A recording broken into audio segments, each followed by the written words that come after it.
मेरा नाम अनिल शर्मा, राज समाचार देख रहे हैं। शक्ल बहुत जानी पहचानी है, नाम भी वैसे बताने की ज़रूरत नहीं है, फिर भी बता देता हूँ। एक सिंगर जिन्होंने रक्त चरित्र का ट्रैक कीजिए देख लीजिए, चाहे आप तलाश का गाना देख लीजिए, जो भी किया उसमें एक अच्छा मुकाम हासिल किया।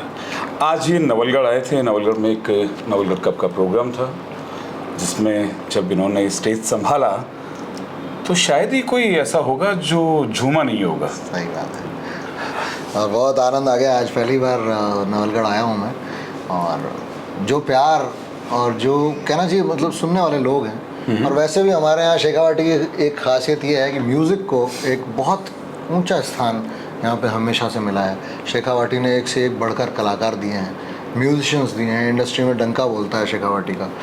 तो वो चीज़ यहाँ आके सच में पता लगी नवलगढ़ जब पहुँचा मैं। तो जिस तरह से जो रिस्पॉन्स था हर एक, चाहे मैं स्लो सॉन्ग गा रहा हूँ, चाहे मैं राजस्थानी गा रहा हूँ, चाहे फिल्मी गा रहा हूँ, डांस, हर चीज़ सब में इन्वॉल्वमेंट ऑडियंस का था। तो वो प्यार सच में।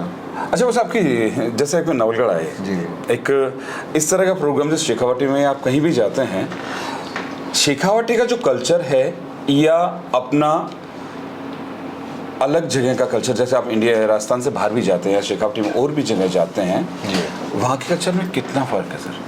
देखिए हमारे यहाँ, मैं तो शेखावाटी को अगर कंपेयर करूँगा तो शेखावाटी, जैसे मैंने कहा कि संगीत यहाँ के जीवन का एक अभिन्न अंग है। चाहे वो फोक म्यूज़िक हो, लाइट म्यूज़िक हो, क्लासिकल हो, गज़ल हो, सेमी क्लासिकल हो, सभी तरह के संगीतज्ञ भी यहाँ से निकले हैं। और यहाँ पर समझने वाला, अच्छा लेखक, लिखने वाले, मतलब हम वो गीत हमेशा गुनगुनाते हैं जब भी राजस्थान में आते हैं कि आ तो सुरगा ने शर्मावे, यहीं पर देव रमन ने आवे, जस नर नारी गावे, धरती धोनारी।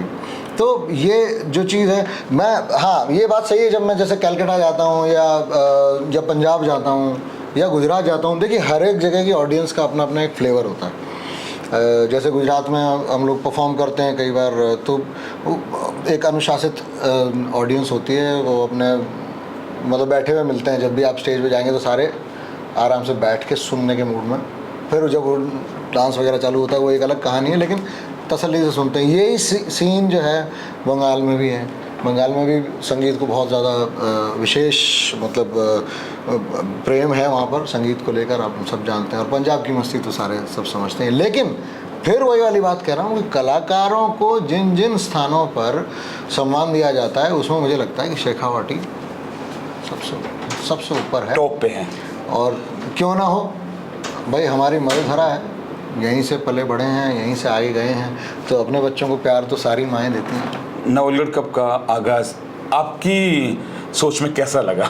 मैं तो सच में, मैं जब वहाँ से आ रहा था स्टेडियम से, तो हम लोग रास्ते में आपस में बात करते हुए आ रहे थे, और यही बात कर रहे थे कि नवलगढ़ कप का जो आज ये देख रहे हैं हम लोग, जो शुरुआत आज देखी है, तो एक जोश, और स्पेशली युवाओं में मैं देख रहा हूँ दोपहर में, मतलब 2 बजे से पूरा स्टेडियम भरा हुआ है, चिलचिलाती कड़क धूप है। 7 जून है साहब आज, ऐसा नहीं है कि कोई ठंडक मौसम है, बिल्कुल गर्मा गर्म मामला है। और रेगिस्तान की धरा तपती है, हम सब जानते हैं। कल परसों आंधी अंधड़ भी बहुत चले थे।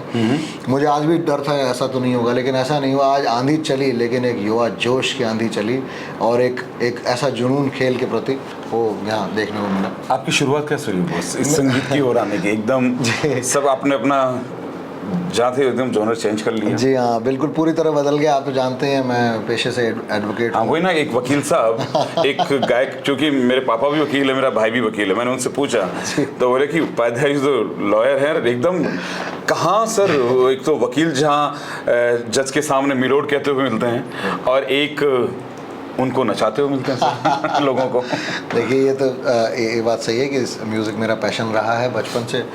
कलाकार वैसे भी एक दिन में पैदा नहीं होता। एक दिन में मान लो कोई कलाकार पैदा हुआ भी है तो एक कलाकार के रूप में एक सामने नहीं आ सकता। वो उस हीरे को, वो कोयलों के बीच में दबा हुआ एक हीरा होता है, उसको कटना छिलना पड़ता है बहुत लंबे समय तक, तब जाके वो एक निखार पे आता है और वो उसकी चमक। लेकिन मेरे साथ ये था कि मेरे पिताजी जुडिशल ऑफिसर थे, तो यहीं राजस्थान न्यायिक सेवा के अधिकारी थे। तो अब वो होता ही है कि भाई हम सब अपने अपने जो है पिताओं की तरफ देखते हैं, उनको अपना आदर्श मानते हैं, तो वो कि चीज़ जो बापू जी बन गए हाँ, उसी कदम पे उस चलो। कदम पे मतलब लगता है ना कि हाँ ये रास्ता तो है ही अपने लिए। हालांकि मैं फौजी बनना चाहता था, मैं आपको सच बात बताऊं, बीए करते ही मैं एनसीसी सर्टिफिकेट किया, मैंने आरडीसी कैंप भी किया, तो उसमें हम लोग, तो वो फौज का एक वातावरण मुझे बहुत मतलब पर्सनली मन से आज भी फौजी टाइप का ही हूँ। हालांकि अब सालों हो गए। पहला एसएसबी मैंने दिया था 99 में, जब मेरा लॉ का सेकेंड ईयर था, तो उस टाइम मैंने फर्स्ट एसएसबी दिया। इनफैक्ट तीनों एसएसबी दिए हैं मैंने, बेंगलोर, भोपाल, इलाहाबाद, तीनों ही फेस किए। अनफॉर्चुनेटली एज एन ऑफिसर तो मैं आप लोगों के सामने नहीं आ पाया, लेकिन फिर उसके बाद एज ए लॉयर मैंने कोशिश करी।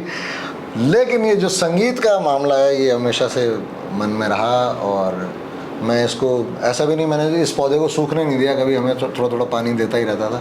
1997 से मैं जयपुर दूरदर्शन और जयपुर आकाशवाणी जयपुर से मैं अप्रूव्ड आर्टिस्ट हूँ।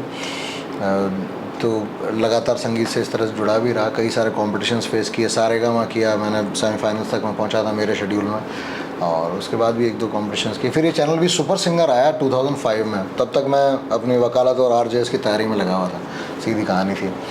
तो ऑडिशन ये उसके हुए थे, जयपुर में भी आए थे अदनान सामी जी।